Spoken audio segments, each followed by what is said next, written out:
Have you ever noticed, the more you try to explain yourself, the more your words get twisted, the more you defend your name, your truth, your intentions, the more it feels like you're losing the battle. It's exhausting. Right? There's a strange paradox in life. When we react to false accusations, lies, or insults, we think we're standing up for ourselves, but often, we end up looking exactly like the thing we're trying not to be. Defensive, desperate, out of control. Meanwhile, the people who threw the first stone, they walk away untouched, calm, collected, like nothing happened. It's frustrating, but what if I told you, silence isn't surrender. It's strategy, and when you stop explaining, stop chasing, stop reacting, that's when karma starts doing the heavy lifting for you. Let me give you a picture. Imagine a snake biting its own tail. The more it thrashes, the deeper the wound becomes, but when it finally stops fighting, nature begins to heal. Or think about yelling in the mountains. Your voice bounces back to you. That's karma. What you put out eventually returns. In the same way, when someone lies, manipulates, or attacks you, their energy doesn't just vanish, it boomerangs. Maybe not today, maybe not tomorrow, but it always finds its way back, because energy is never wasted. It's just delayed. The Stoics, men like Marcus Aurelius and Epictetus, understood this deeply. They didn't waste their lives trying to convince the ignorant or defend themselves against every slander. Instead, they mastered the one thing no one could take from them: their response, their inner peace, their control. And that's the challenge I want to offer you today. Can you stay still while the storm passes? Can you resist the urge to shout back, to explain, to prove yourself, and simply let time, truth, and karma do their work? Because here's a truth most people don't learn until it's too late: the more noise you make, the less people hear your truth. But when you go quiet, when you stand grounded in your values and let your actions speak, that silence becomes thunder. It echoes louder than any argument ever could. So as we begin this journey together, I want you to keep one thing in mind: silence is not weakness. Silence is wisdom in action. It is your refusal to play their game. It is your decision to rise above, not sink below. And in that stillness, that's where the real power lives. Part 1. When someone lies about you, modern Stoicism. Let me ask you something. Have you ever had someone lie about you, spread rumors, twist your words, turn others against you, and the more you tried to clear your name, the worse it got? Yeah, me too. And here's the truth most people won't tell you. Fighting a lie often makes it stronger, not because the lie is true, but because your reaction gives it power. See, liars don't care about truth, they care about control. They want to rattle you, they want to watch you squirm. Explain, justify, because every word you say becomes fuel for their story, and the more emotional you get, the more people begin to wonder, why is he so defensive? Maybe there's some truth to the rumor? That's the trap, and the only way not to fall into it is not to play. There's a powerful Stoic teaching from Marcus Aurelius. He said, if it is not right, do not do it. If it is not true, do not say it. It sounds simple, but it's radical in today's world where everyone wants to defend themselves online. Clap back, cancel each other, and go to war for reputation. What if you didn't? What if your silence became your strength? Let me share a story. There's a man I knew. We'll call him James. Hardworking, kind, never in anyone's business. One day, someone at work accused him of something he didn't do. It spread like wildfire. Whispers in the hallway, side glances in meetings, even friends pulling away. He was furious. His first instinct? Defend himself, tell everyone, clear it up. But instead, he chose silence. He kept showing up, doing great work, treating everyone with the same respect, even those who doubted him. Weeks later, the truth came out. The person who lied had done this before. James never had to say a word. His actions spoke for him. And that's the first lesson. Lies may travel fast, but truth never expires. It always catches up. It just takes time when you stay rooted in who you are. When you stay calm and let your integrity lead the way, people notice, even if they notice late. The second lesson: you don't have to prove your worth to people who believe lies about you. That's their failure, not yours. And if someone's opinion of you can be swayed by gossip, then they were never really seeing you in the first place. The third and final truth is this: silence isn't weakness. It's control. It's not running away. It's stepping aside and letting the storm pass without dragging you into it. Because here's the reality. People who lie about others often expose themselves. Eventually, their patterns repeat in one day. The same people they tried to manipulate will start to connect the dots. So the next time someone spreads lies about you, ask yourself, do I really need to respond or will I let time, truth, and my consistent actions tell the real story? Because your character, your calm, your refusal to engage in petty drama, that's what people will remember. Let karma write the final chapter, and while they're out there trying to control the narrative, you're building a life that speaks louder than any lie ever could. Part 2. When you've been betrayed, modern Stoicism. Let's talk about one of the hardest pills to swallow in life. Betrayal, and I don't mean a small misunderstanding or a disagreement, I mean the deep kind. The kind that comes from someone you trusted. Someone you let into your life. Your heart, your mind. It hits different when it's someone you never expected. Maybe it was a close friend who turned on you, maybe a partner who broke the promises they swore they'd keep, maybe someone you believed in, who showed you they were never who you thought they were. When betrayal happens, your first instinct is usually the same as mine. You want answers. You want closure. You want them to understand what they did. You want them to feel what you're feeling. But here's the thing. Words can't change a betrayer's nature. By the time someone betrays you, they've already had the conversation in their head, they've justified it, they've told themselves why it was okay. Why it wasn't really a betrayal. Or worse, why it was your fault. And so you explain, you plead, you point out the truth, but all they do is twist it. They turn your pain into ammunition, they deflect. They gaslight, and suddenly, you're not just hurt, you're exhausted. That's why silence is your strongest answer. Seneca, one of the great Stoic philosophers, once said, "A gem cannot be polished without friction, nor a man perfected without trials." In other words, this pain? It has purpose. It's not just there to break you, it's there to reveal you, to show you where your boundaries were too thin, to teach you who deserves a seat at your table, and who never should have been let in. Let me tell you a story. There's a woman I know. Let's call her Sarah. She had a best friend for over 10 years. They were inseparable, sharing secrets, dreams, struggles, wins. But one day, Sarah found out that this friend had been talking behind her back, sharing personal things she was trusted with, even sabotaging opportunities for Sarah out of jealousy. Her first reaction? Anger. She wanted to confront her, demand answers, maybe even fight for the friendship. But then Sarah did something powerful. She said nothing. She walked away. No drama, no big speech, no second chance. And you know what happened? The friend, who expected fireworks, expected Sarah to beg or lash out, was met with silence, and that silence was louder than anything Sarah could have said. You see, when someone betrays you, they already know what they did, they just don't care enough to admit it, and trying to make them feel guilty, it only gives them more chances to manipulate the story and make you look like the problem. So what do you do instead? You leave with dignity, with clarity, not because you're weak, but because you're finally strong enough to stop giving energy to someone who never valued it. Here's what I believe. True strength is detachment, not coldness.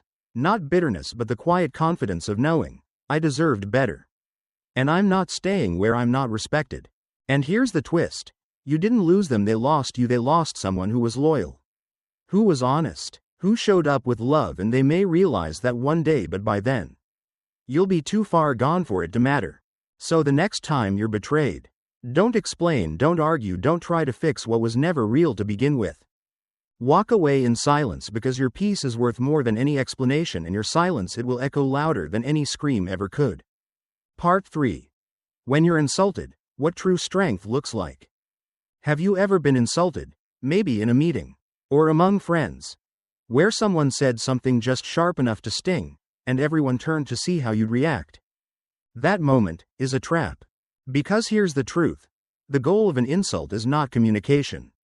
It's provocation, it's a bait. And every time you lash out, every time you let your emotions explode, you're handing power over to the one who insulted you. They win, not because they were right, but because they controlled you. Marcus Aurelius once wrote, "The best revenge is to be unlike your enemy." It's not about getting even. It's about rising above. Let me tell you a story. There was a man. Let's call him David. In a meeting, his coworker made a sarcastic comment about his work ethic, loud enough for everyone to hear. A few people chuckled. Eyes turned to David, waiting for his reply. Maybe they expected anger. maybe a comeback. But David didn't flinch, he smiled, genuinely, and said nothing, not a word. No defense, no offense, just calm presence. You know what happened next? The room went quiet.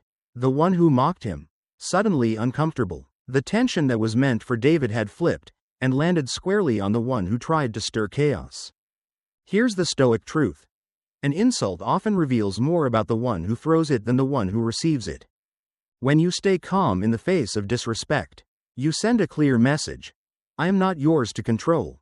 You become untouchable, not because you shout louder, but because you don't need to shout at all. Think of it like this. Fire needs oxygen. If you cut off its air, it dies out. Anger, insults, drama, they need your reaction. If you refuse to feed them, they wither. This is not weakness, this is mastery. Self-mastery, emotional mastery. And in a world that often glorifies outrage, the quiet strength of composure becomes a rare and powerful form of rebellion. So next time someone tries to poke at your pride, ask yourself, is this moment worth giving away my peace? Chances are, it's not. Walk away, smile, stay silent. Let your restraint speak louder than any insult ever could. Because real strength isn't proven through retaliation, it's revealed in the moments you choose not to lower yourself. Part 4. When they play the victim, don't fall into the trap. Let's be honest. Some people don't want solutions, they want sympathy, they want control, not by being strong, but by appearing helpless. You've met them, you've seen them at work, in your family, online. They twist facts, they cry before the truth arrives, they play the victim, again and again, not because they are, but because it gives them power. Here's the trap. When you react, when you rush to explain yourself, to argue, to clear your name, you unknowingly fuel their narrative, you give them the attention, the emotional energy, and the stage they crave. The Stoic philosopher Epictetus put it perfectly. Complaining is always a useless activity. Let me share a story with you. There was a woman, let's call her Rachel, in her team. There was a colleague who had made emotional manipulation an art form whenever things didn't go her way. She'd break into tears whenever someone disagreed with her. She'd play the unfairly treated card at first. Everyone sympathized. People gave her space, attention, and approval. But Rachel saw through the act. She didn't fight. She didn't argue. She didn't try to expose her. She chose silence. Not because she was weak, but because she was wise. She knew that arguing with someone who's performing isn't a conversation. It's theater, and the audience has to see the act for what it is on their own. And slowly, they did. With time, others started noticing the pattern, the constant tears, the dramatics, the inconsistencies. The truth revealed itself, not through confrontation, but through contrast. That's the power of restraint.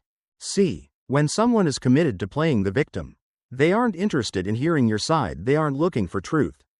They're looking for control, through emotion, confusion, guilt. So here's the Stoic advice. Don't try to prove the truth to someone who's committed to misunderstanding it.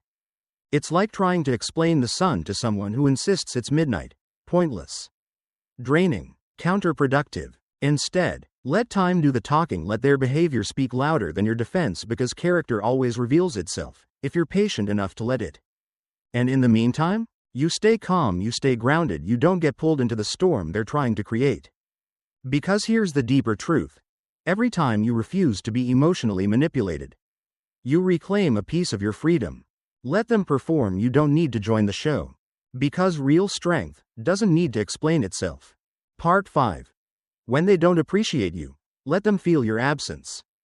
Have you ever felt like no matter how much you give, how kind you are, how available you make yourself, it's just not enough for them? They don't say thank you, they don't reciprocate. Worse, they act like your presence is a given, like your efforts are invisible. And it hurts, right? Because when you care deeply, when you show up consistently, you naturally hope, at the very least, to be acknowledged. But instead, you're met with silence, with indifference. That's when the urge kicks in, the urge to prove yourself, to do more, be more, give more, just to earn their attention, their respect, their affection. But here's the uncomfortable truth. The more you chase, the less they value you. Why? Because people often confuse availability with lack of value. They assume that if you're always there, always saying yes, always giving, You must need them more than they need you, and in that imbalance, they stop appreciating. They start expecting. The Stoic philosopher Seneca once said, "Time discovers truth, not effort, not words, not emotional chasing. Time." Let me share a story. There was a man named Jake. He was the kind of person we all wish we had around: thoughtful, attentive, always checking in on friends, offering help before anyone even asked. But over time, he began to notice something. His texts went unanswered, his care was met with coldness. The more he showed up, the more invisible he became. So, he did something different. He stopped. Not out of bitterness, not out of revenge. He simply stepped back. No dramatic goodbyes, no accusations, just silence. And then something fascinating happened. Those who truly valued Jake, they noticed. They reached out, they asked, "Hey, where have you been?" But those who never really cared, they vanished, quietly, effortlessly, exactly as he expected. Here's the lesson Jake learned, and maybe you need to hear it too. You don't have to prove your worth to people who are committed to overlooking it. You are not a billboard for validation. Your value isn't dependent on someone else's recognition, it simply is. And sometimes, the most powerful thing you can do is step back. Let them feel what life is like without your energy. Let them sit in the silence you used to fill with your effort. Let them wonder. Not because you want to manipulate them, but because they need to see the contrast. Not everyone deserves front row access to you. So, the next time you feel unappreciated, don't raise your voice. Don't over-explain. Don't beg to be seen. Just step away and watch closely who follows, who fades, and who never even noticed. Because that tells you everything you need to know. Part 6. When they try to provoke you, master your mind, not the moment. Some people, they feed off chaos. They don't want peace, they don't want understanding, they want a reaction. You've seen them: the coworker who constantly pushes your buttons, the family member who turns every dinner into a debate, the stranger online who throws insults like darts just to see who bleeds first. But here's the truth: not every provocation deserves your attention. In fact, most of them are designed for one thing: to make you lose control. And when you react without thinking, when you raise your voice, argue, explode, what you're really doing is handing them power. Marcus Aurelius, the Roman emperor and Stoic philosopher, once said, "You have power over your mind, not outside events. Realize this, and you will find strength." Let me tell you a story. There was a guy named Adam, hardworking, calm, focused, but he had a colleague who made it his mission to throw jabs at him every chance he got. Sarcastic comments, passive-aggressive digs, constant interruptions in meetings. At first, Adam tried to respond, defend himself, correct the lies, play it cool, but it always made things worse. The more he tried to control the situation, the more out of control he felt. Until one day, he tried something different. He stopped reacting. The jabs still came, but Adam didn't bite. He smiled, stayed silent, kept working. No defense, no drama, no energy wasted. And just like that, the fire started to die because the person provoking him, he wasn't getting what he wanted anymore. That's when Adam realized the truth. Provocation only works if you participate. Think of it like this: imagine someone throwing a ball at you. If you refuse to catch it, the game ends. They're left standing there, holding their frustration, alone. Here's the deeper Stoic principle: emotional self-control is the ultimate form of strength. Anyone can yell, anyone can snap, anyone can react, but to stay centered, to keep your peace when someone is trying to steal it, that takes mastery. So, how do you respond to provocation? First, recognize it. Not everything is personal. Sometimes, it's a pattern. People who create storms because they're drowning in their own. Second, don't fuel it. Silence is powerful. Indifference is loud. When you don't respond, you starve the fire of oxygen. And finally, protect your energy. You don't owe your peace to anyone who's trying to destroy it. The moment you stop giving your power away to petty people, you step into a higher version of yourself. Because real power, it's not in dominance, it's in discipline. Let them shout. Let them provoke you. Stay still. You stay in control. You stay free. Part 7. When they regret losing you, stay gone. Some people only realize your worth after you've walked away, not while you were giving, not while you were forgiving, not while you were silently enduring what you didn't deserve. No, only after your absence becomes louder than your presence ever was. do they begin to regret. And sometimes they do. They remember the patience you offered, the loyalty you showed, the kindness they took for granted. But here's the truth you need to hold on to. If they truly valued you, they wouldn't have put you in a position where leaving felt like the only choice. Epictetus, the Stoic philosopher, once said, "No one is free who is not master of themselves." You see, self-mastery doesn't just mean staying calm in chaos. It also means walking away with dignity when you're being consistently undervalued. It means choosing peace over proof and not turning back when your absence becomes their awakening. Let me tell you a story. There was a woman named Olivia. She gave her all in a relationship, understanding, support, commitment, but her efforts were met with apathy. Her value, unseen. Her presence, expected but not appreciated. She never begged, she didn't cause a scene, she just quietly walked away. No drama, no guilt trips, just silence, and time moved on.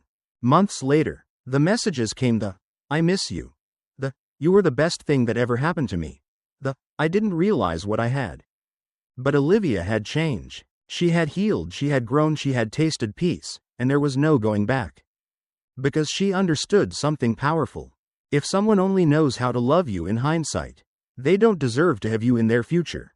Regret is not love, and apologies don't erase patterns. So here's your lesson.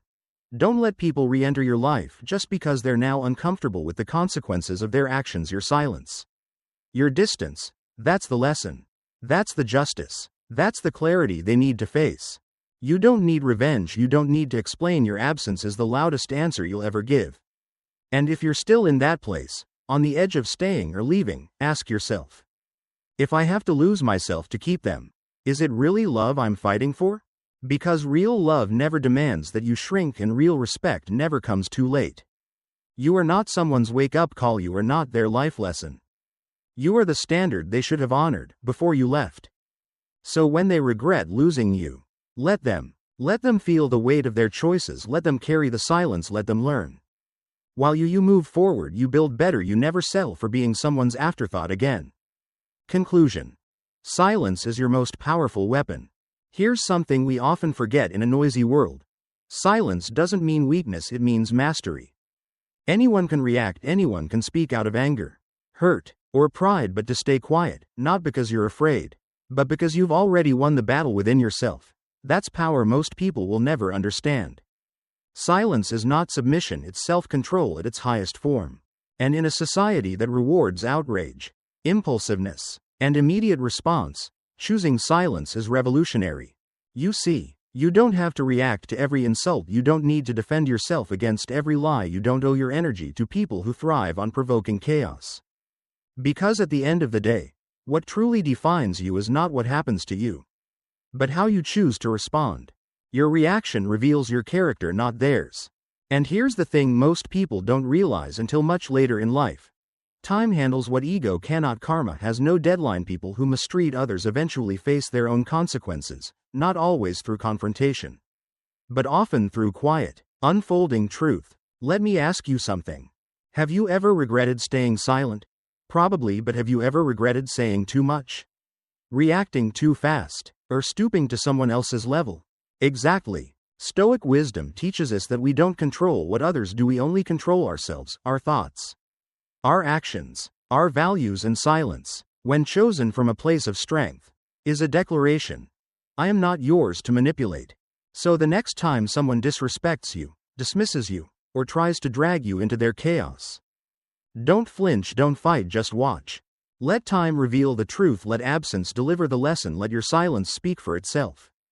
Because the most powerful person in the room isn't the loudest, it's the one who doesn't need to say a word to stay in control. So master your silence, stand firm in your peace, and walk forward, unbothered, unmoved, and absolutely unshakable.